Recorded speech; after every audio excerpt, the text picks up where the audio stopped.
माशाल्लाह जी, बहुत ज़बरदस्त। शिराज साहब ने आपको अपना सेल्फ इंट्रोडक्शन भी दिया और साथ साथ में आपकी इसमें एक खुश आयत बात कि वो इस अपनायत के साथ कि जैसे उनके अपने बच्चे, जाहिर सी बात है खुद भी वो एक वालिद है, वो खुद अपने बच्चों को पढ़ाते भी हैं।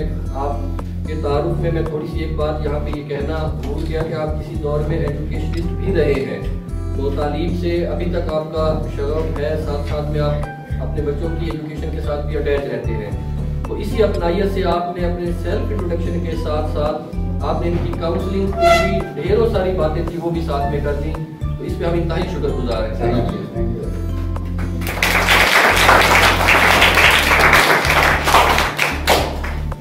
अब हम अपने नेक्स्ट सेशन की तरफ वक्त को मद्देनजर रखते हुए बढ़ते हैं आगे। और अब मैं सर अहमद वक्त साहब आपसे मेरी गुजारिश है कि आप जो क्वेश्चन एंड आंसर सेशन है जिसको आप कंडक्ट करते हैं इसको आप शुरू करें और बच्चों से सवालात और सर शिराज साहब के यहाँ पे जवाबात। तो इंशाअल्लाह ताला ये फ्रूटफुल सेशन हमारा फिर अपने आगे की तरफ हमें इसको प्रोसीड करना है और आगे बढ़ाना है। जी सर अहमद वक्त साहब, पहला सवाल वो लेंगे जिसका था कि what is meaning by bank and how it works, वो वाला सवाल किसका था? जी माशाल्लाह सर शिराज साहब ने इतने अच्छे अंदाज से आपको एजुकेट किया, खासतौर पे कैरियर काउंसिल के हवाले से, और सर ने जो अपना पास्ट है वो बड़े अच्छे अंदाज से आपको पेश किया, जिससे मैं ज़्यादा तौर पे भी गुजरा ऐसी पास्ट से और टाट पे बैठ के पढ़ते रहे। तो इंशाल्लाह ये इंटरेक्टिव सेशन बड़ा फ्रूटफुल रहेगा और आप कैरियर काउंसलिंग के हवाले से आपको एक बेहतरीन ग्रोइंग मिलेगी, आपको एम्बिशन के लिए या एम को सेट करने में आपको सपोर्ट मिलेगी। तो team from there side Fatima Hamsan. अस्सलाम वालेकुम। वालेकुम अस्सलाम। My name is Fatma Afzal and my question is what is a bank and how it's work? Very good question माशाल्लाह। इतना अच्छा जो है ना वो सवाल किया कि बैंक क्या है, और यही क्वेश्चन मैं आपसे कर रहा था ताकि थोड़ा सा आइडिया आपको, लेकिन मैं अब आपको डिटेल बताऊंगा कि बैंक होता क्या है। बैंक का इंट्रोडक्शन मैंने आपको पहले कराया कि बैंक बनाने की ज़रूरत क्यों पेश है, ठीक है। अब जो बैंक है, ये बैंक हमारा जो है ना इसके दो पर्पज है। बैंक बनाने का दो मकसद है। एक तो ये है कि हम अपनी जो मनी है इसको सेव कर सकें, ठीक है। बैंक में हमारा जो मेन पर्पज होता है कि देखें हम इकॉनमी का हिस्सा हैं, हम पैसे कमाते हैं। अब कमाने का एक लिमिटेड जो जरिया है वो घर है, लिमिटेड टाइम में हम पैसे जो है वो कुछ रख सकते हैं। उसके अलावा अगर हम बिजनेस करें तो इतने पैसे हम घर भी नहीं रख सकते, तो बाहर आर्डर की सिचुएशन के तहत भी हम जो है ना मतलब चीज़ें घर में महफूज नहीं रख सकते बावजूद, तो इसलिए हमें बैंक का सहारा लेना पड़ता है।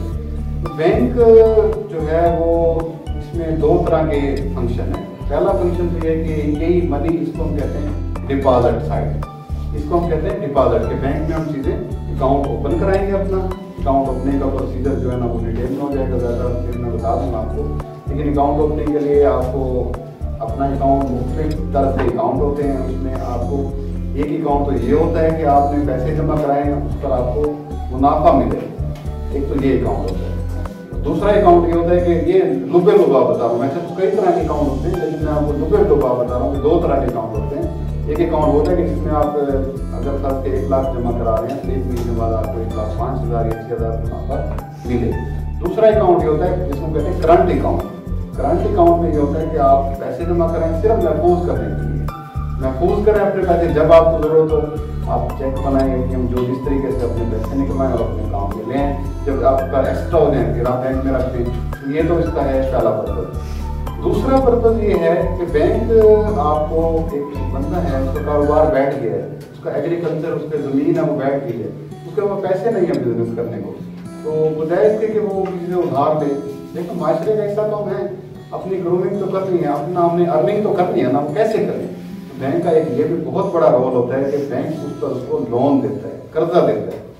बैंक उसको कर्जा देता है ताकि वो उस पैसे से अपना पैसा कमाए, कमा कर जो है वो बैंक का पैसा वापस करे और वापस करने के बाद अपनी अच्छी खुशहाल आप जिंदगी गुजार सकें। ये इसका दूसरा पर्पज है।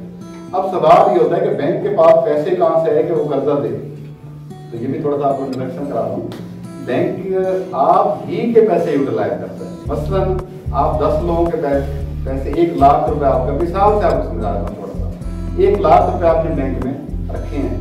अब बैंक एक टैक्स है, बैंक में क्या करना है कि बैंक को ये इंस्ट्रक्शन है कि आपने 50 रुपए आगे जो है ना इंटरेस्ट पर लोन दे देना है।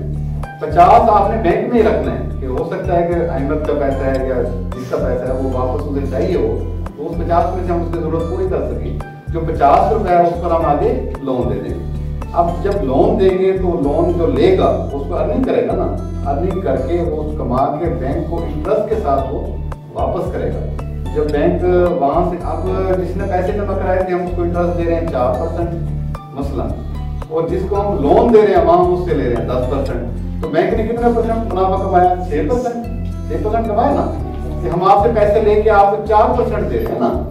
आपको हम 1 लाख पर 4000 रुपए दे रहे हैं मिसाल के तौर पर, ये एग्जाम्पल दे रहा हूँ जस्ट एक बैंकिंग समझाने के लिए। 4000 रुपए जिसने पैसे जमा कराए उसको हम एक्स्ट्रा दे रहे हैं, तो जिसको हमने लोन दिया उससे हम ले रहे हैं 10,000। तो 10,000 4000 वो माइनस हो गए जिसको हमने दिए 6,000, यानी आप ही के पैसे से आगे बैंक ने अर्न किया। और वो बैंक जो है इस तरह से मतलब है कि अपना सर्कल चलाता है। दूसरा एक तो ये हो गया, पहला 2 पर्पज ये हो गए इसके। तीसरा इसका ये पर्पज है कि हम आपको मुख्तलिफ सहूलियात भी दे सकें। आपको ATM मतलब है कि लगाया जाए ताकि आपको वक्त के साथ पैसे जरूरत पड़े। आपको बैंकिंग टाइम में आपके पास नहीं है टाइम, तो आप इंटरनेट बैंकिंग के पैसे को आप ट्रांसफर कर सकते हैं, ATM के थ्रू आप निकाल सकते हैं। तो ये बैंक के मेन फंक्शन है, यानी कि जो मेन किस वजह से बैंक को बनाया गया था, ये 2 ही हैं कि डिपॉजिट आप उसका लें, उस पर अर्न करें, और दूसरा आप लोन माशरे की इकानमी को बेहतर करने के लिए लोन दें। जी बेटा आप जी, next question take from boys at Waqas. Sir, Assalamualaikum. वालेकुम अस्सलाम। My name is Waqas Ali and my question is, what are debit and credit cards? माशाल्लाह क्वेश्चन है आपका।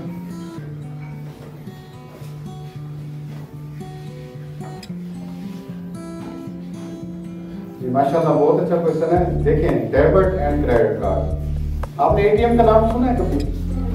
किसने सुना? हैंड रेज करेंगे।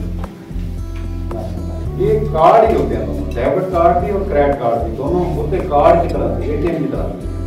ATM का एब्रिविएशन पता है क्या है? किसी को पता है? ATM स्टैंड पर पता है किसी को? नहीं पता? किसको पता है बता दे। अगर किसी को पता है वॉलंटरी, कोई किसी को नहीं है वरना मैं बताता हूँ। ATM एब्रिविएशन है automated teller machine, automated teller machine, ठीक है। अच्छा, डेबिट कार्ड और क्रेडिट कार्ड का डिफरेंस ये है, आपका जो ATM है ना वो डेबिट कार्ड। अब ये तो आप कहेंगे जब ये तो डेबिट कार्ड होगा, फिर क्रेडिट कार्ड क्या होगा?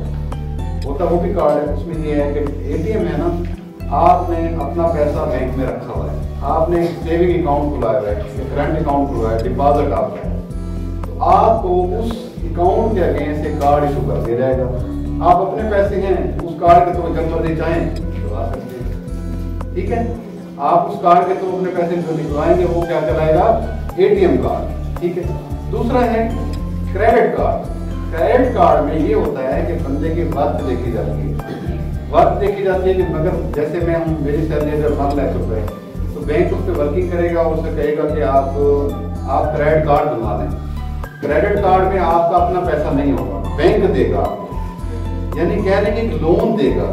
Credit card is loan card, ATM is a bank account card, यानी कि आपका जो अकाउंट है आप अपने पैसे निकलवाना चाहते हैं तो वो आपका डेबिट कार्ड है, यानी ATM। अगर मेरी सैलरी है 1 लाख, तो मुझे बैंक उस पर वर्क करके क्या कहेगा कि आप क्रेडिट कार्ड बनवा लें। हो सकता है बाद में आपके पास पैसे ना हो कभी किसी जगह पर, तो आप बैंक से ये क्रेडिट कार्ड के तहत लोन लेकर 1 महीना के अंदर अंदर आप उसे वापस कर देंगे, तो इंटरेस्ट फ्री होगा या जो भी उस पर इंटरेस्ट होगा वो आप, तो आपके अपने पैसे जब अकाउंट में नहीं है तो आप जब क्रेडिट कार्ड बनाएंगे तो उसमें क्रेडिट मौजूद होता है, यानी कि लोन की फैसिलिटी मौजूद होती है, उसकी लिमिट होती है। मतलब आपको 2 लाख का बना दें, 5 लाख का बना दें, 10 लाख का, वो आपके वर्ष के मुताबिक बनाएंगे। हमारे फर्ज किया, मैंने क्रेडिट कार्ड बनाया 2 लाख का, मुझे ज़रूरत नहीं है, मैं ना चलाऊँ कोई इशू नहीं है, लेकिन मेरा अब सैलरी खत्म हो गई है, लास्ट में मुझे अचानक कोई ज़रूरत पड़ जाती है, तो मैं उस क्रेडिट कार्ड के अगेंस्ट जो है ना पैसे निकला कर यानी लोन ले सकता हूँ, ठीक है।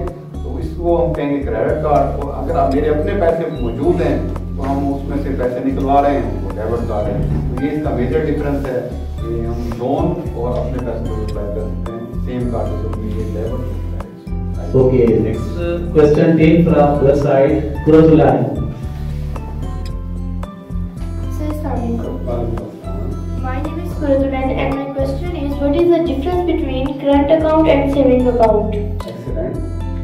करंट अकाउंट ये है कि आप अपने पैसे बैंक में जमा कराते हैं, क्योंकि बैंक में मैंने आपको दो सब बता दिए थे कि बैंक में सेविंग आप नहीं करनी है, आपके लोन आपको अवेल कर सकते हैं। जब आप बैंक में अपने पैसे के लिए अकाउंट खुलवाते हैं, तो अकाउंट खुलवाने के लिए आपको मैंने बताया था कि मेजर जो है वो दो टाइप्स हैं, यानी कि current account and saving account. वो आपने अच्छा क्वेश्चन किया कि उनका डिफरेंस क्या है। सेविंग अकाउंट में ये है कि आप अपने पैसे बैंक में जमा कराते हैं, जमा कराने के बाद आपको 1 माह बाद या एक टाइम लिमिट के बाद आपका उतने परसेंट जितना आपसे तय होता है उतने परसेंट आपको प्रॉफिट आपको मिल जाता है, प्रॉफिट मिल जाता है। करंट अकाउंट में बाद लोग चाहते हैं कि जी मैं इस्लामिक लिहाज से जैसे भी आप कह रहे हैं, मैं डिबेट में नहीं जाऊँगा, लेकिन बाद लोग चाहते हैं कि हम उसमें प्रॉफिट ना लें, हमारा सिर्फ पैसा जो है महफूज रहे। हम बैंक में पैसे तो रखें, लेकिन हमें बैंक से ऊपर वाले पैसे नहीं चाहिए, हम सिर्फ जितने पैसे रखेंगे हमें वही मिलना चाहिए। तो हम उसके लिए करंट अकाउंट खुलवाते हैं। करंट अकाउंट पे बैंक को फायदा है, क्योंकि बैंक ने वही पैसे आगे यूटिलाइज करके उस पर अवेल करना है, उस पर यानी कि अर्न करना है। लेकिन जो कस्टमर है अगर उसकी बिल है वो उस पर नहीं चाहता, तो वो उसको करंट अकाउंट खुलवाएंगे और करंट अकाउंट पर वही जो है ना उसको रिबेट मिलेगा। ये इसका मेजर डिफरेंस है। अगर इसमें कोई और चीज़ आप ऐड करना चाहें तो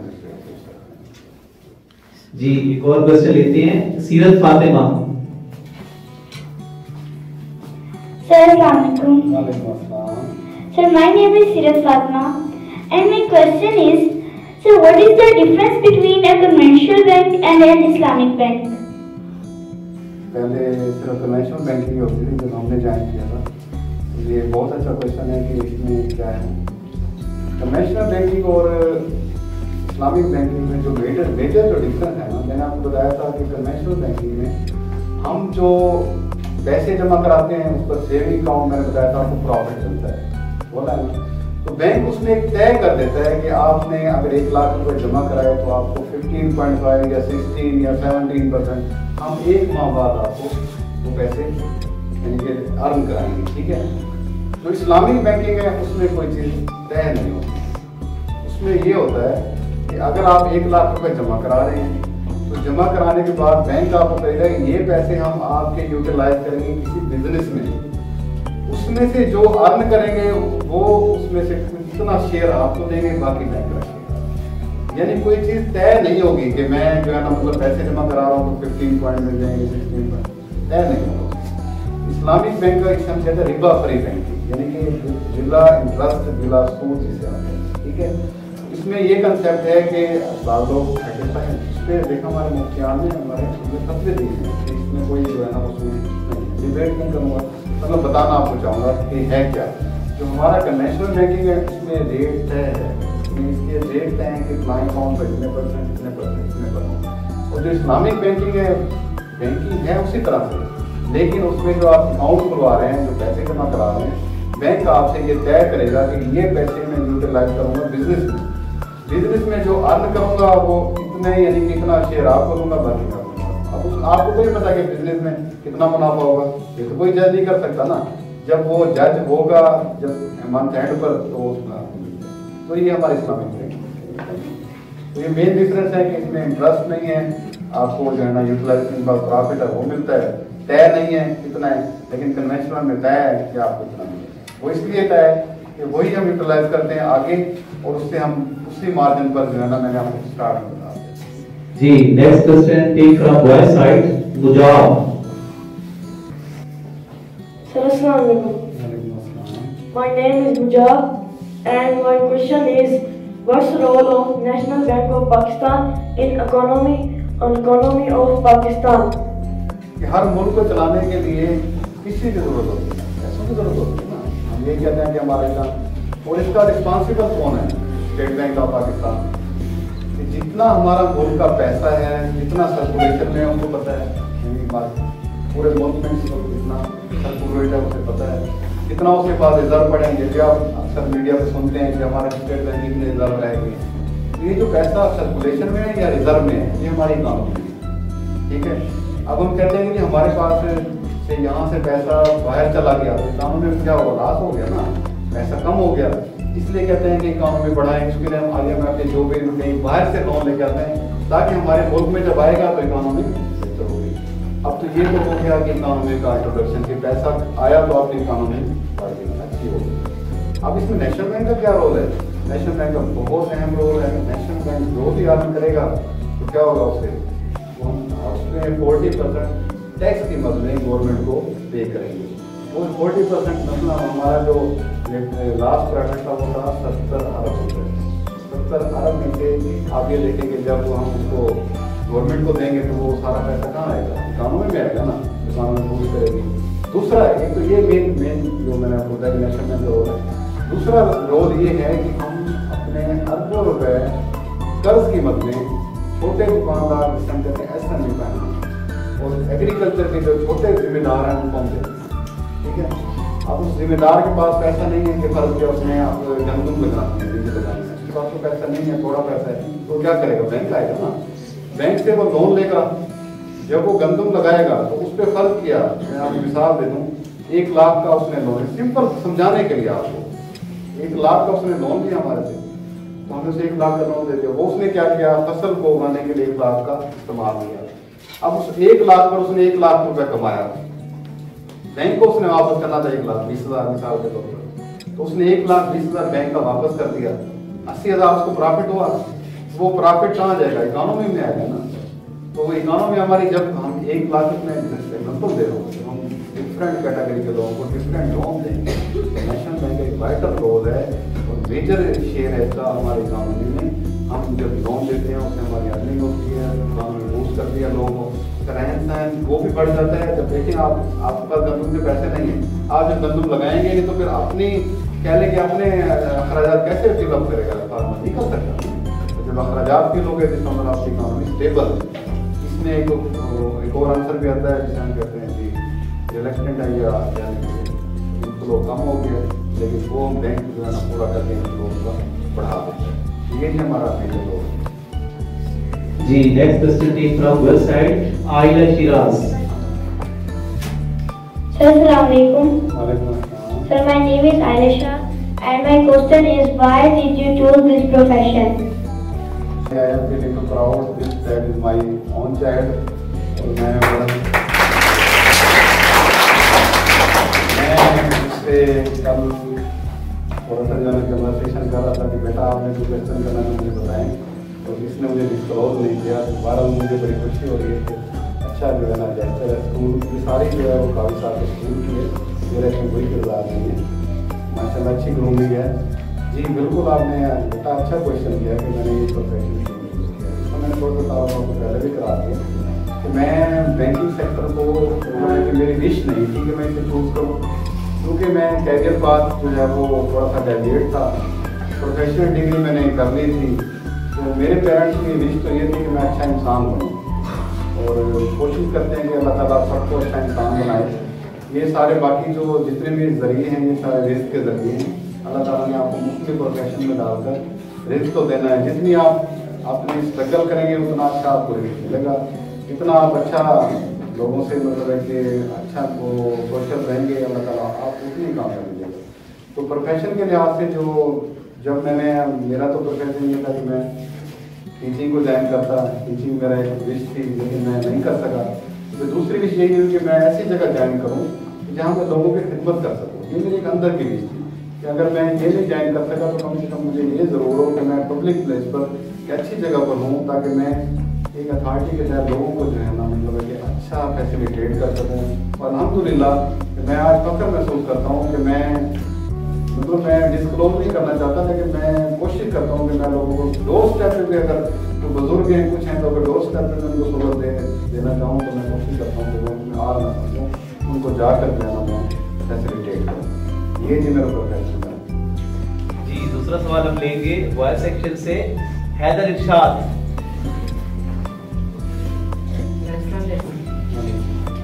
मेरा नाम मोहम्मद हैदर इरशाद है।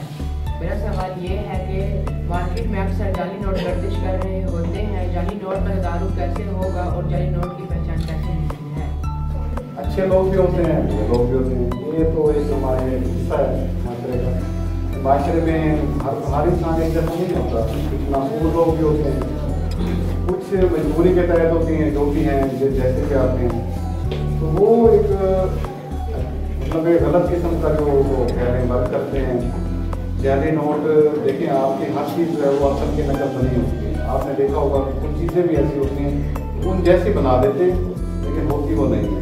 ठीक है, मार्केट में डाल देते हैं। तो नोटों का भी यही सिस्टम है। कोई ग्रुप ऐसा होता है कि वो उसे कॉपी करके सेम वैसे ग्रुप वैसे जो बैंक का जो नोट है वो जाली बन नहीं सकता, क्योंकि उसमें दूसरी कॉपी करके वो डायरेक्ट गवर्नमेंट के पास आती है। उसको मतलब है कि कोई दूसरा ऑन नहीं कर सकता। उसकी कॉपी करने की जरूर कोशिश करते हैं कि उस जैसा बना नहीं सकते। अब उसमें हमारी ये मतलब है कि थोड़ी सी अपनी फहम है, इंसेंस है कि हम किस तरह उसको टिकरी करके हम उसको गैस कर सकते हैं कि ये जाली है या असली है। तो वो भी आपको मैं बताऊँगा। लेकिन जो मेजर ये आपने क्वेश्चन किया है कि मार्केट में आ जाते हैं, आप सही कह रहे हैं। लोग बुरे होते हैं, वो क्या करते हैं मार्केट में वो जाली नोट को सर्कुलेट कर देते हैं। अगर एज ए बैंकर मेरे पास एक जाली नोट आ जाता है तो हमने क्या करना है, उसका तदारक आपने पूछा इसको कैसे करेंगे। सबसे पहले हम उस नोट को कैंसिल कर देंगे। कैंसिल करके अपने रिकॉर्ड का ऐसा बनाएंगे, उस बंदे को वापस नहीं करेंगे। क्यों करेंगे ऐसा? ताकि दोबारा किसी और के पास जाके उसे धोखा ना खा सके। तो वो तो वहीं पे आपका क्या लेंगे जाना चाहेंगे। उसके बाद हम वो रेफर कर देंगे अपने लॉ एनफोर्समेंट एजेंसीज को। ये बंदा नोट लेकर आया था। अब ये उनका काम है कि वो उसे देखेंगे कि भाई इसके पास गलती से आ गया या के मुलविस, ये उन्होंने इन्वेस्टिगेशन करनी होगी। अगर वो उसमें मुलविस हुआ तो सजा हो जाएगी, सजा हो जाएगी। अगर उसमें मुलविस नहीं था तो वहाँ हो जाएगा, उससे गलती से उसकी बात को लेट हो जाएगी। तो ये उसका तैयार होता है। लेकिन अगर आपके पास भी कभी ऐसा आ जाए तो बजाय कि आप पहले ठीक हो गए ना, तो कोशिश करें, आपने आगे भी जाना है, प्रोफेशन की लाइफ में भी जाना है। ये आपको इसमें थोड़ा सा मतलब है कि बता दूँ कि आपके पास अगर नोट आ जाता है ना, तो आपने ऐसा नहीं करना कि चलो मुझे तो किसी ने लिया, मैं भी आगे से चला गया। तो आप माशरे में ठीक है, आपको तो लॉस हो गया, लेकिन आप आगे धोखा ना दें। आप उससे वहीं पर उसको ज़ाहिर कर दें।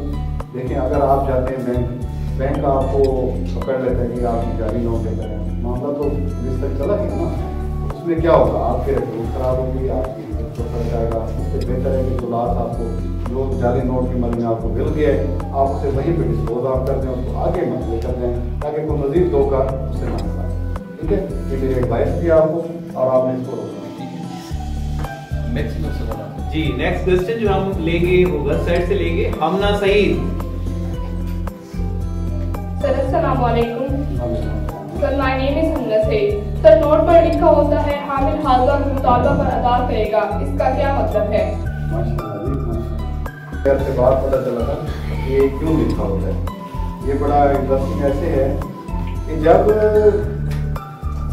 बैंकिंग की यानी कि इब्तिदा हुई ना, तो यूएसए में जो है ना ऐसा हुआ कि लोग कहते थे कि ये तो फिर जितने मुझे नोट बनाते हैं तो इसमें क्या फ़र्क पड़ेगा, मेरे पास नोट नहीं है, मेरे मुल्क के पास नहीं है, नोट बना लें, चीज़ें लेते गए तो क्या होगा। तो डॉलर के अगेंस्ट जो है ना, जो उनका सेंट्रल बैंक था ना, उसने क्या किया कि गारंटी दी कि जितना सोना जमा कराएंगे बैंक में उतने नोट इशू करेंगे। जितना सोना जमा होता था उतने नोट इशू होना शुरू हो गए। जब दूसरी जंग अजीम हुई तो ऐसा हुआ कि जहाँ से जिसके पास डॉलर थे उन्हें वापस भेजना शुरू कर दिया सोना थे, क्योंकि डॉलर के अगेंस्ट सोने की वैल्यू ज़्यादा थी। जब उन्होंने देखा कि ये तो मतलब ऐसा है कि सारे डॉलर हम कागजों में क्या करेंगे, सोना तो हमारा जा रहा है, उसने इससे ज़ेरे गौर शुरू कर दिया।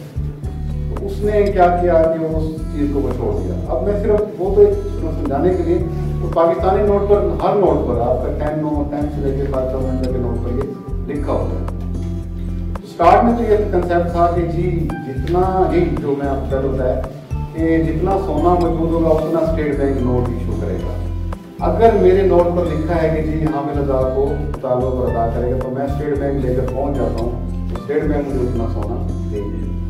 लेकिन उससे हमारी नीड्स नहीं पूरी होती। हमारा जो सिस्टम था, देखिए अब नोट ज़ाया हो गया तो हमें नहीं पता सर्कुलेशन में है या नहीं। ये मुमकिन नहीं था कि सारे हमें रिकॉर्ड बना लेंगे कि कितने नोटिस महफूज हैं कितने नहीं। इस चीज़ को छोड़ दिया गया। तो तो अगर हम अपने मुल्क की करेंसी को इकट्ठा करके स्टेट बैंक को दे दें कि जी मुतालबा है हमारा कि इतना सोना हमें वापस कर दें, तो इस वक्त वो सिचुएशन नहीं है। तो ये कंसेप्ट था पहले कि सोने के अगेंस्ट तकरीबन अगर हम सोना मांगना चाहें स्टेट बैंक से तो हमारे 20% नोटों का हमें सोना मिलेगा, बाकी में सोना मिलेगा। तो स्टेट बैंक का जो दूसरी बात उन्होंने समझाई कि इसके अगेंस्ट ये है कि अगर आप ये नोट लेकर स्टेट बैंक पहुंच जाते हैं यदि हामिल अदा को मुतालबा पर अदा करेगा तो आप हमें क्या अदा करेंगे। स्टेट बैंक को जो इस पर वैलिड जवाब है वो ये है कि मैं इसका गारंटर हूँ, मैं इसका गारंटर। ये नोट आप लेकर किसी भी दुकान के पास कहीं भी चले जाएं, अगर आपको वो इसके अगेंस्ट आपकी जो रिक्वायर्ड चीज़ है वो नहीं देगा तो मैं इसका गारंटर हूँ, मैं उस पर मतलब है कि आपको ये दिखाऊँ। कभी आप गए हैं मार्केट में, कभी नहीं, किसी ने कहा है कि 1000 रुपए के नोट में मैं आपको नहीं देता। अगर एक चीज़ की कीमत 50 रुपए है, आप 50 रुपए लेकर गए हैं तो वो कहेंगे जी मैं नहीं देता। कभी ऐसा हुआ है? कभी नहीं ऐसा हुआ। वो नोट पर उसको आपको चीज़ देने का पाबंद है। और ये गारंटी किसकी है? स्टेट बैंक ऑफ पाकिस्तान यानी गवर्नमेंट की। तो इस पर इसलिए लिखा होता है कि ये नोट एक गारंटीड है, जिस जगह पर आप जो चीज़ लेने जाएंगे उस मुतालबा पर वो आपको चीज़ मिलेगी। तो ये आपका यानी कि आपकी श्योरिटी है उस नोट पर लिखी गई है। समझ आ गई? अभी एक और सवाल हम लेते हैं वॉइस सेक्शन से, हसन अहमद। सर अस्सलाम वालेकुम। वालेकुम अस्सलाम। सर मेरा नाम हसन अहमद है और मेरा सवाल ये है कि जो नोट खराब हो जाते हैं या भीग जाते हैं या उनका कुछ हिस्सा जल जाता है, इस बारे में स्टेट बैंक ऑफ पाकिस्तान की क्या पॉलिसी है? मैक्सिमम में आपको थोड़ा सा निशान ताकि आपको पता भी हो कि नोट जारी कैसा है। उसमें आप देखें ना, अगर आप उसको एक लाइट अंधेरा करके आप लाइट में लेकर आए ना। शराज साहब सॉरी फॉर इंटरप्शन, हमने इसी मकसद के लिए एक मशीन भी मंगवाई है, उसका आज आप बच्चों से डेमो भी आपके थ्रू हम ये डेमो भी करवाएंगे इंशाल्लाह ताला। तो उसमें ये है कि जो आपका नोट है ना उसमें चंद लाइट्स जो है ना वो उभर जाती है, ठीक है। एक तो इसमें ये निशानी है, दूसरी निशानी इसमें एक ना तार होती है चांदी, आप हर नोट में आपको मिलेगी। आप थोड़ा गौर करेंगे ना आपको एक तार नजर आएगी, जो ओरिजिनल नोट है उसके अंदर वो तार होती है। तीसरा अगर साइड पर जो ऐसे कट्स होते हैं ना, आप थोड़ा सा कट्स को ऐसे करेंगे ना वो खुरदरी होंगी। ये जो आपको चंद निशानी बता रहा हूँ नोट पे जैसे। अच्छा, आप अभी अपने नोट पर कभी आप देखें ना तो ब्लाइंड डॉट्स भी होते हैं, जो बेचारे मतलब ऐसे नाबीना लोग हैं देख नहीं सकते, वो डॉट से देखते हैं कि कितने का नोट है। उनको बताया जाता है कि 50 मिलियन डॉट्स हैं और ये 2 या 3 या 4 हैं, उसकी यानी करेंसी की वैल्यू डॉट से देखते हैं। बेचारों को नज़र तो नहीं आता ना, तो डॉट से वो जज करते हैं। चौथा जो इसमें ये है कि अगर आप असली नोट को थोड़ा सा रब करेंगे पानी डाल के तो उसकी स्याही उतरना शुरू हो जाएगी, जो नकली होगा उसकी स्याही नहीं होगी। ये इसकी जो की फैक्टर है ये मैं आपको बताऊँ। वैसे मैं आपको किसी टाइम जो है ना स्कूल में चार्ट में भेज दूँगा, तो असली नोट जज करने के जितने टीचर है ना सारे उसमें जो है ना वो बताएंगे। अच्छा, आपका क्वेश्चन ये था, सॉरी क्वेश्चन में डाइवर्ट हो गया सर। क्वेश्चन ये था कि व्हाट इज द पॉसिबल है जो आपने जो आपका जल गया है या जो भी खराब हो गया है उसमें रिस्पॉन्सिबल। उसमें जितने भी बैंक्स हैं वो स्टेट बैंक के एजेंट हैं, ठीक है। तो ये बैंक को कलेक्ट करेंगे, ये बैंक को कलेक्ट करेंगे। उसमें ये देखा जाता है कि अगर बैंक की डेविएशन या डिफ्रास्टेशन नहीं जो खत्म नहीं हुआ मतलब नोट, अगर तो ओरिजिनल है ये पहले देखा जाएगा। अगर ओरिजिनल नोट है उसके नंबर मौजूद हैं, ये सिर्फ उसके 2 फैक्टर हैं। नोट मौजूद है, उसके नंबर मौजूद हैं, तो उसका क्लेम बनता है। क्लेम कौन देगा? State bank of Pakistan. अब जिस जैसे हमारा शहर है जहाँ पर स्टेट बैंक ऑफ पाकिस्तान है ही नहीं, क्या करेंगे? है कोई किसी के उसमें माइंड में जवाब आता है कि यहाँ तो स्टेट बैंक ऑफ पाकिस्तान ही नहीं है, हम क्या करेंगे? यहाँ से अगर 100 रुपए का नोट करा दे तो मैं उसके लिए मुल्तान जाऊँ? तो उसके लिए स्टेट बैंक ऑफ पाकिस्तान ने नेशनल बैंक ऑफ पाकिस्तान को अथॉरिटी दी है। आप हमारे एजेंट का काम करेंगे, आप ये कलेक्शन करेंगे और कलेक्शन करने के बाद हमें क्लेम भेजेंगे, तो हम उस नोट को आपसे ले लेते हैं, आपको रसीद दे देते हैं, ठीक है। रसीद के अगेंस्ट जो है ना उसका क्लेम लॉन्च करते हैं स्टेट बैंक ऑफ पाकिस्तान को। स्टेट बैंक ऑफ पाकिस्तान वो क्लेम हमें वापस देता है, उतने ही पैसे हम उसमें वापस करते हैं। तो आपको कोई कटा हुआ नोट अगर ओरिजिनल है तो ज़ाहिर नहीं है, आप उसको चेंज करा सकते हैं, ठीक है। तो आपको कभी भी माइंड मतलब है कि लाइफ में अगर ऐसा हो तो आप बिल्कुल आप बैंक आएँ, आप टैली नहीं, क्योंकि स्टेट बैंक ऑफ पाकिस्तान ने उसको टैली करना होता है। नंबर 2 साइड एक साइड अपने जवाब कर सकते हैं। लेकिन एक साइड का अगर हाफ है तो फिर आप नहीं कर सकते। उसकी रीजन ये है कि अगर आप हाफ करेंगे तो 2 साइड आप क्लेम कर सकते हैं, तो 2 साइड तो क्लेम नहीं होंगी ना। अगर मैं कर दूं हाफ, एक मैं क्लेम कर रहा हूँ इधर, एक मैं कर रहा हूँ इधर कर रहा हूँ, वो तो डबल क्लेम हो गया ना। इसलिए वो अगर हाफ से ज्यादा आपके पास है एक नंबर का तो फिर आप क्लेम कर, अगर आप हाफ पर हैं तो फिर आप क्लेम नहीं, क्योंकि हाफ से कम पर आपको क्लेम नहीं मिलेगा। हाफ से कम होगा तो आपको क्लेम नहीं मिलेगा, इसलिए ताकि डबलिंग है। Is there any problem? Okay, another question take from girl side. Tatahir Fatima. Sir अस्सलाम वालेकुम, मेरा नाम ततहीर फातिमा है और मेरा सवाल ये है सर, क्या सूद से पाक बेकारी मुमकिन है? इसका क्या तरीक़ेकार हो सकता है? हर किस्म का हमारा जो बर्निंग इशू भी है हमारे मुल्क में कि हम इसको इम्प्लीमेंट कराएं। इस्लामिक बैंककारी, इस्लामिक बैंककारी में मैंने आपको बताया था कि जो हम पैसे आपके जमा करते हैं वो जमा करने पर आपको तय नहीं करते कि हम आपको इतना सूद या इतना इंटरेस्ट आपको देंगे, ठीक है। उस पैसे को हम यूटिलाइज करते हैं बिजनेस में। उस बिजनेस से जो अर्न करते हैं वो हम आपको, जब वो तय नहीं हुआ तो फिर वो इंटरेस्ट नहीं हुआ, हम उसे रिबा फ्री बैंकिंग कहते हैं, इंटरेस्ट फ्री बैंकिंग कहते हैं, ठीक है। तो हमारे मुल्क में मुमकिन है और हम कर रहे हैं। आपने देखा होगा कि हमारी इस्लामिक मतलब हर तकरीबन बैंक इस्लामिक ब्रांचेस हैं जो उस पर काम करते हैं, उनके प्रोडक्ट भी डिफरेंट हैं और उनको बाकायदा जो हमारे मतलब के आलिम उन्होंने बाकायदा फतवा दिया था कि सूद नहीं है, उसने हमारे मुल्क में मुमकिन है और हम उसे कर रहे हैं। उसका मैंने आपको पहले डिटेल बताई थी कि हम कैसे कर रहे हैं। वही फिर बता देता हूँ, पैसे को हम बगैर जो है ना वो कह रहे हैं तयशुदा इंटरेस्ट के हम उसको यूटिलाइज करते हैं और ये हमारी इस्लामिक बैंकिंग का मुमकिन है और हम उसे कर रहे हैं। और हमारा जो स्टेट बैंक का जो ओन है एम है सॉरी, वो यही है कि हम एक टाइम के बाद तमाम मुल्क की बैंककारी को इंटरेस्ट फ्री कर दें, जो कि हमारे लिए बहुत अच्छी बात है, ऐसा हो जाता है, इससे बेहतर है। बाकी मैं इसकी बहस में तो नहीं जाऊँगा कि वो गलत है, लेकिन ये है कि हमारा एम जरूर है कि हम इंटरेस्ट फ्री बैंकिंग करें। माशाल्लाह एक तो बड़ा ही इंटरेक्टिव और बड़ा ही fruitful session is going on. तो हम एक और क्वेश्चन लेंगे बॉयज साइड से, अफनान हैदर। सर अस्सलाम वालेकुम।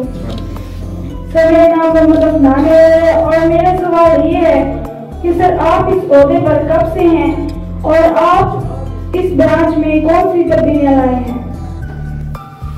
इसके बाद सितंबर 2022 में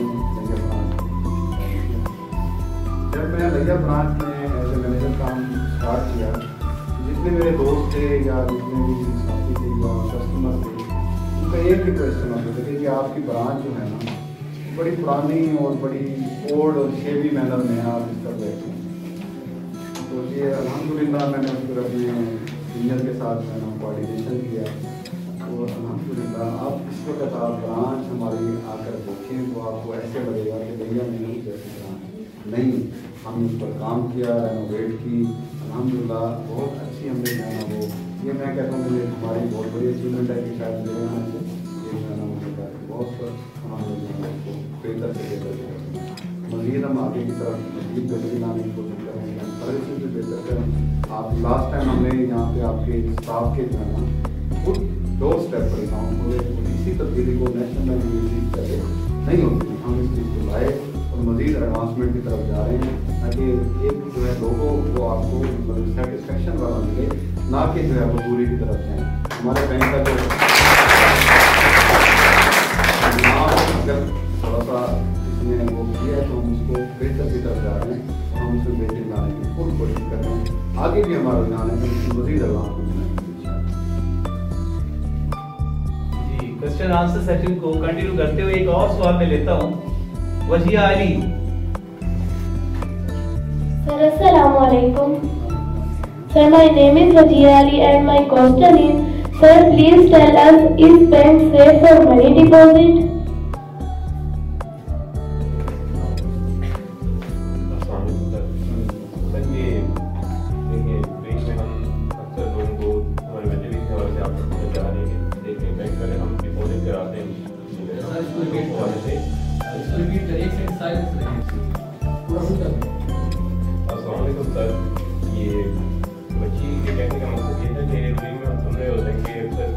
कोई बैंक डिफॉल्ट कर जाते हैं सूरत में जो सार्फिन का पैसा होता है, क्या उनको भी तहफ़्फ़ुज़ मिलता है या वो भी उनके साथ ज़ाया होने का खदशा होता है?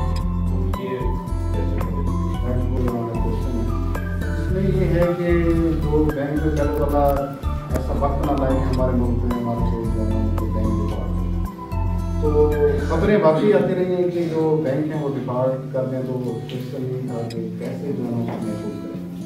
इसका जवाब स्टेट बैंक ने कुछ दिनों पहले, शायद आप लोगों ने सुना भी हो, खुद दे दिया था कि जो आपका पैसा है उस पर एक अमाउंट है, मेरे ख्याल 15 या 20 लाख के करीब जो है वो बैंक जो है वो पे करेगा। उसके अलावा गवर्नमेंट ऑन करेगी, जितना पैसा आपका वहाँ पे मौजूद है वो आपको प्रोवाइड करेगी। दूसरा, उसके लिए क्योंकि कॉन्फिडेंशियल चीज़ होती है, मैं आपको मतलब है कि बताना मतलब कि मुनासिब नहीं समझूंगा, इसमें थोड़ी सी बैंक की वो हमारी कॉन्फिडेंशियल भी होती है।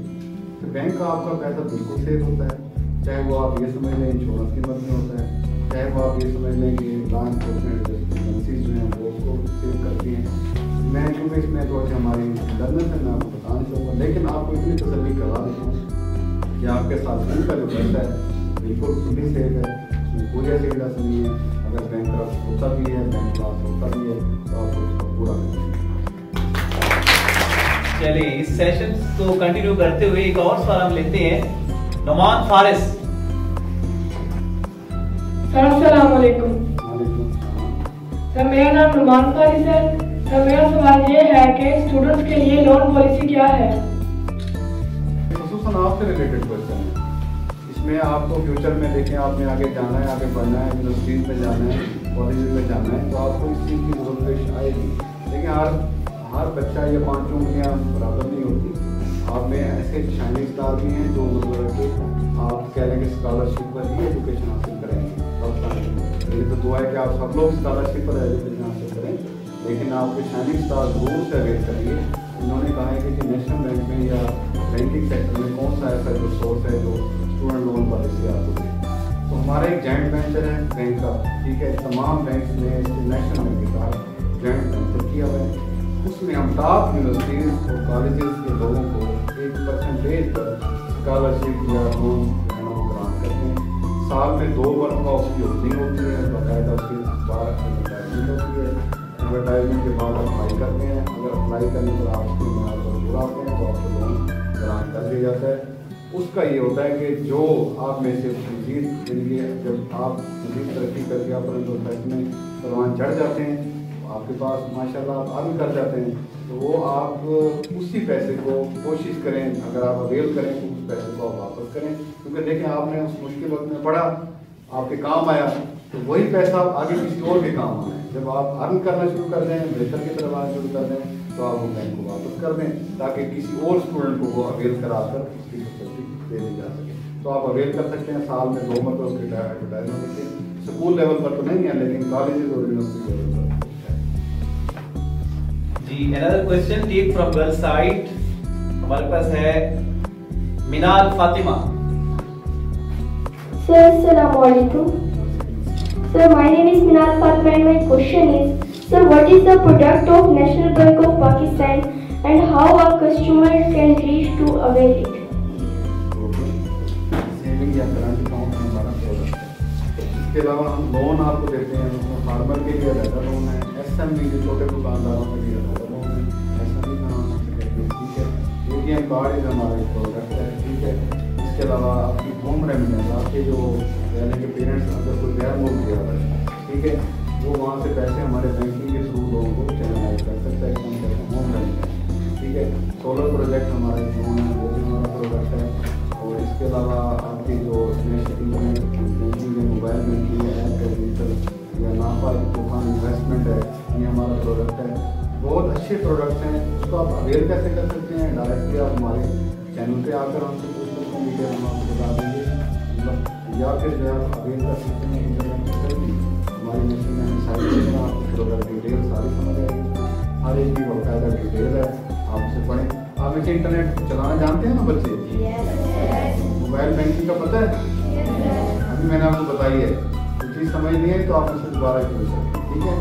और मैं आपको सर कमरान के बाद मेरा नंबर है, अगर आपके पेरेंट्स को या आपको कभी किसी चीज़ की ज़रूरत हो, आप डायरेक्टली मुझसे बात करके कोई भी इंफॉर्मेशन अब आप सोलर प्रोडक्ट अगर कहें कि मैं घर के लिए लगवा रहा हूँ, ठीक है, तो बैंकिंग सेक्टर में ना दो चीज़ें हैं। बैंक ने अपना भी इंटरेस्ट सोचना है और आपका अपना फ़ायदा भी सोचना है और आपका। अब आप कहें जी मैं मिसाल के तौर पर मैं रहता तो रेंट के घर में हूँ, मेरे पास इनकम भी 20,000 है, मुझे आप 1 लाख लोन दे दो, बैंक क्या करेगा, उससे काम नहीं करेगा। तो आप अपनी अगर आपकी वर्थ है, आप अपने घर पे लगवाना चाहते हैं तो बैंक उस वर्थ पे आपको उसका लोन कर सकता है, आपको दे सकता है। और ज़्यादातर जो इसमें कह रहे हैं फार्मर है ना, वो इससे बड़ा फ़ायदा उठा सकते हैं और फिर सब्सिडाइज उस पर जो है ना स्टेट बैंक की इंस्ट्रक्शन पर, ठीक है, वो उसमें जो है ना वेट करके अपना जो ट्यूबवेल या दूसरी चीज़ें।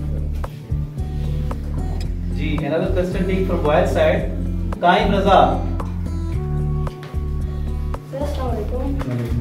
सर मेरा नाम काइम रजा है और मेरा ये सवाल है कि एक आम आदमी की रकम ऑनलाइन फ्रॉड में लुट जाती है, बैंक या स्टेट बैंक उसकी क्या मदद कर सकता है, या इसको अपनी रकम वसूली के लिए क्या तरीका इख्तियार करना चाहिए? इसमें सबसे पहले तो जो है ना आप अपनी मदद आप कर सकते हैं। स्टेट बैंक ने इसके लिए आपको इंटरनेट पर भी वैसे भी आपको हर चैनल से आपको आगाह किया कि आपने कोई जो है ना मतलब अपनी पर्सनल इंफॉर्मेशन जो आपने शेयर नहीं करनी। आप सख्ती से इस पर कार्बन रहें तो आप इस फ्रॉड से बच जाते हैं। आप फर्ज किया आपके साथ भी फ्रॉड हो गया, तो सेकेंडली आपने कैसे उसे जो है ना मतलब उसके लिए ये है कि हमारी जो लास्ट इन्फोर्समेंट एजेंसी की जो स्थितियाँ हैं, यानी कि साइबर क्राइम वाले जो लोग हैं उसको फेस करेंगे। इसके बावजूद भी वो नहीं होता तो फिर बैंक उस पर अगर आपका उसमें कसूर नहीं है, आपने खुद उससे नहीं किया, खुद पासवर्ड उसको शेयर नहीं कर दिया, तो देखिए अगर आपने खुद कर दिया तो फिर आपको रिस्पॉन्स करना।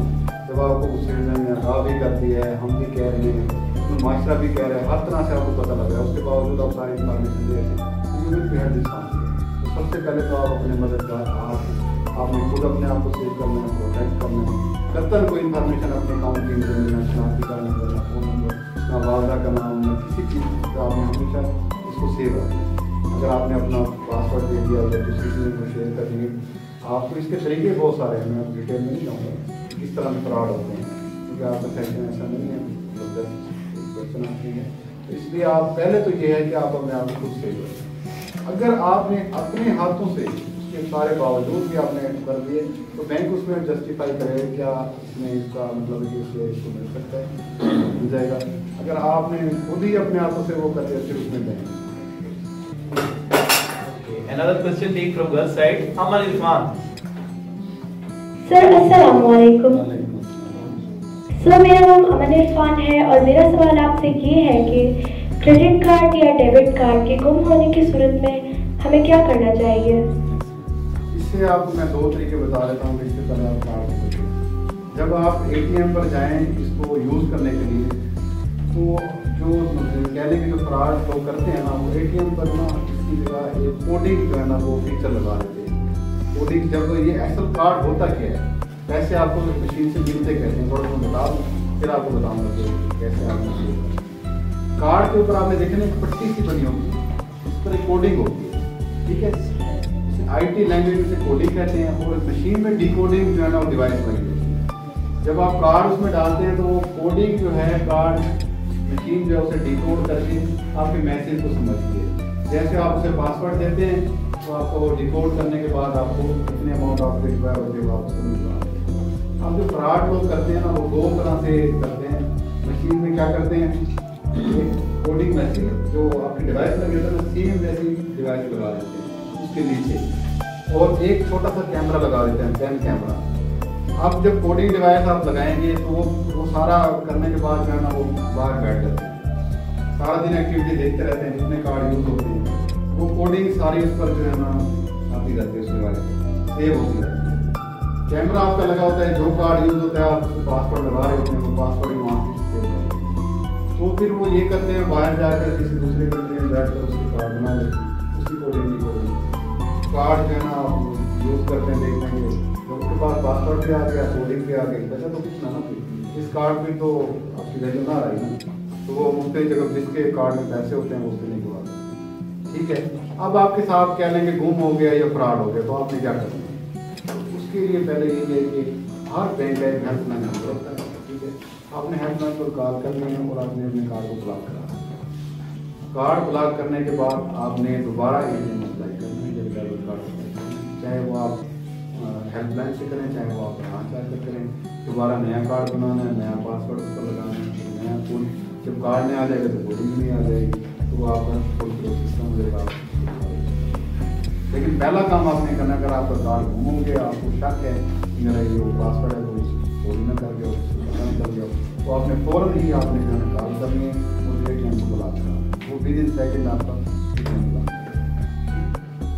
जी अभी आप एक क्वेश्चन लेते हैं बॉय साइड से, रियान सुब्रा। सर अस्सलाम वालेकुम। मेरा नाम मोहम्मद रियान है। मेरा सवाल है कि अकाउंट को कितना असर इस्तेमाल ना करने से वो बंद हो जाते हैं।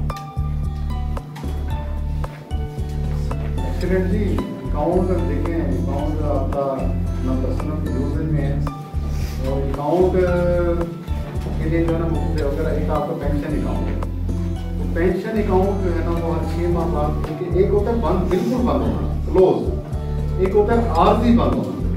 आर्जी बंद इसलिए किया जाता है चेक करने के लिए कि आया कि बंदा जिंदा भी है, उसे बैंक बुलाया जाए, उसके बायोमेट्रिक कराया जाए और उसको दोबारा खोल दिया जाए। इसे हम कहते हैं डॉर्मेंट अकाउंट, इस कैटेगरी को हम कहते हैं डॉर्मेंट। तो ये जो अप्लाई होती है ज़्यादातर पेंशनर अकाउंट पर होती है, तो पेंशनर अकाउंट बेचारे बुजुर्ग होते हैं, वो आ नहीं सकते बैंक, इसलिए एक बैंक गवर्नमेंट ऑफ पाकिस्तान ने तमाम बैंकों पर ये लागू कर दिया कि 6 माह के अंदर आप एक दफ़ा पेंशनर को अपने पास खोलिए। पहले तो ये होता था कि मैनुअल बेचारे लेने आते थे, तो एक इशू बना लाहौर में कि पेंशन बेचारा बहुत हुआ, तो सुप्रीम कोर्ट ऑफ पाकिस्तान में आकर करेंगे हर बैंक में ये काम ताकि कोई इसी हो जाए, और वाकई इसी को यहाँ से चेक पर ATM पर अपने पैसे 6 माह के बाद वो बैंक में अपनी बायोमेट्रिक कराएं, आया कि हयात हैं, लाइफ में हैं या नहीं है, तो उसके बाद उनका अकाउंट खोलें। 6 माह के बाद उनका अकाउंट हो जाएगा डॉर्मेंट, इसे कहते हैं आरजी क्लोज, ठीक है। तो वो आप बैंक आ जाएगा, एप्लीकेशन देगा, उसको हम खोल देंगे। लेकिन अगर 6 माह के बाद भी नहीं आता, 1 साल भी नहीं आता, चाहे वो पेंशनर है चाहे वो कोई, हाँ जो दूसरा पर्सन है जिसका आम अकाउंट है, वो 1 साल का उसकी लिमिट है। अगर वो 1 साल तक नहीं आता तो उसको आपने डॉर्मेंट करना, ठीक है, बैंक में डॉर्मेंट कर देना। जब वो आएगा ओपन कराएगा, हो जाएगा। लेकिन एक लिमिट होती है 10 साल। अगर बंदा पैसे ना जाएंगे, तो एक बंदे के 50 लाख पड़े हुए हैं अकाउंट में, आप 10 साल तक भी वो नहीं आ रहा, तो क्या करेंगे? आप उसे ट्रेस करेंगे कि घर वाले किधर हैं, उससे जाकर पैसे दें? ऐसे नहीं है। रूल है कि 10 साल के बाद आपने वो स्टेट बैंक ऑफ पाकिस्तान को सरेंडर कर दें। अब फर्ज किया 10 साल के बाद वो बंदा 15वें साल के बाद वापस आ गया, जी मेरे तो पैसे पड़े थे, आपने स्टेट बैंक क्यों भेज दी? तो फिर हम उसका क्लेम बनाएंगे, स्टेट बैंक को लिखेंगे, सारी चीज़ें उसको देंगे, ये बंदा था, ये आ गया है, इसका जो ये पैसे थे वापस कर देंगे, तो हम फिर उसको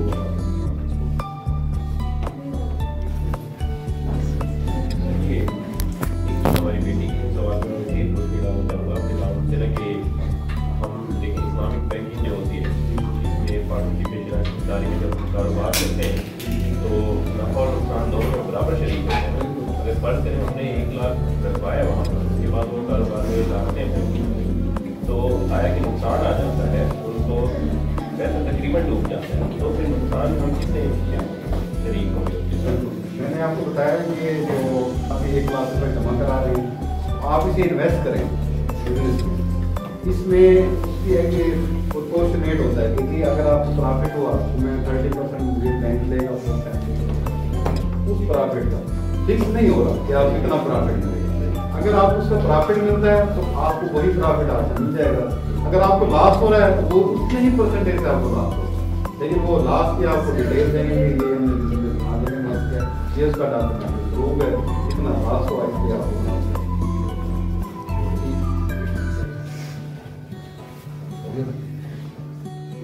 माशाल्लाह जी, बहुत ज़बरदस्त क्वेश्चन एंड आंसर सेशन हमारा यहाँ पर रहा।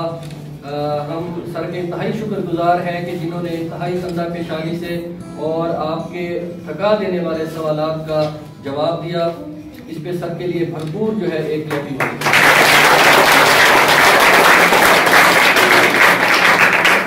और उम्मीद काफ़ी है कि ये जो सवालात आप लोगों ने यहाँ पर किए और सर ने आपको जो जवाबात दिए, ये आपकी जो भी ज़रूरत है, जो भी आपकी एक ख्वाहिश है और जितनी आपकी अंडरस्टैंडिंग है, उसको इन चीज़ों को फुलफिल किया होगा।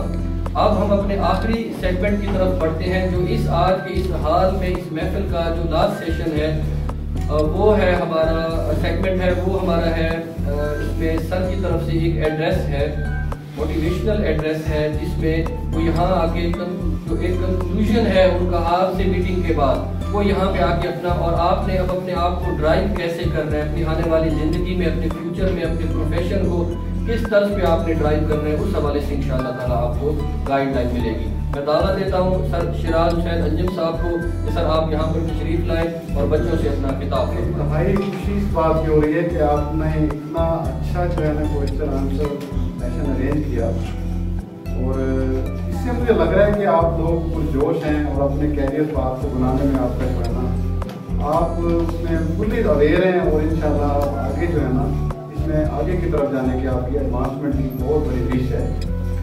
तो जैसे भी शेख साहब ने कहा कि आप तमाम बच्चों को जो है ना कि बैंकिंग का जो जज्बा इनमें भर दें, मैं थोड़ा सा इख्तलाफ करूँगा, क्योंकि हर बच्चे की एक अपनी IQ लेवल होता है, ठीक है, हर बच्चे की एक अपनी विश होती है, हर बच्चे का अपनी ख्वाहिश होती है कि मैं जो है ना मतलब गुलाम बनूंगा। तो मैं आपको कभी भी ऐसा नहीं कहूँगा कि आप जो है ना फोर्स करूँ आपके आप, जैसे मेरे साथ हो, मैंने आपको बताया कि मैं मेरी विश नहीं की बैंकिंग सेक्टर में आती, लेकिन मैंने किया। इस तरह से आप लोगों के साथ ऐसा ना हो, आप अपने विश के मुताबिक अपने सेक्टर को अपने अंदर चूज कर लें। सबसे पहले अपना गोल बना लें कि मैंने करना क्या है। आप इस लेवल पर इस वक्त हैं, अपने अंदर एक जज्बा पैदा करें कि मैंने ये बनना है। आपके पेरेंट्स की विश जरूर होगी कि आपको डॉक्टर बना दें, इंजीनियर बना दें, लेकिन अगर आपकी विश है तो आप उन्हें कन्विंस करें कि मैंने ये बनना है और मैं इस अपने प्रोफेशन में, देखिए आपने देखा होगा कि अब वो बातें नहीं रही, अब हर प्रोफेशन में फीमेल्स एडवांसमेंट की तरफ है। आप बैंकिंग सेक्टर ले लें, आप कोई ले लें, इवन कि आप एडवोकेसी ले लें, आप हेल्थ ले लें, एजुकेशन में तो खैर शुरू से ही लोग हैं, वुमेन जो है वो किसी से पीछे नहीं है, या जो मेल है वो तो माशाल्लाह अब हमारे मुल्क में भी मतलब के सर्वाइव कर रहे हैं और आगे दुनिया भर में अपना नाम कमा रहे हैं। इसके लिए अपना कैरियर काउंसलिंग करने के लिए सबसे पहला जो टूल आपको मैंने ये बताया कि अपने अंदर ये फितरती तौर पर जज्बा पैदा करें। अगर आपके पेरेंट्स आपसे करना नहीं हो रहे तो आप उन्हें करना करें कि मैंने यही बनना है, और उसकी तरफ जब आपने कैरियर पाथ चूज कर लिया तो आप उसकी तरफ एडवांसमेंट की तरफ जाएं और उसी पर ही कार फरमाओ। मैंने आपको एक मिसाल दी थी कि हमारे दोस्त थे, उन्होंने USA का एक मतलब एक स्टेट लाइन जो है ना वो इरादा किया, आज वो असिस्टेंट प्रोफेसर है UK।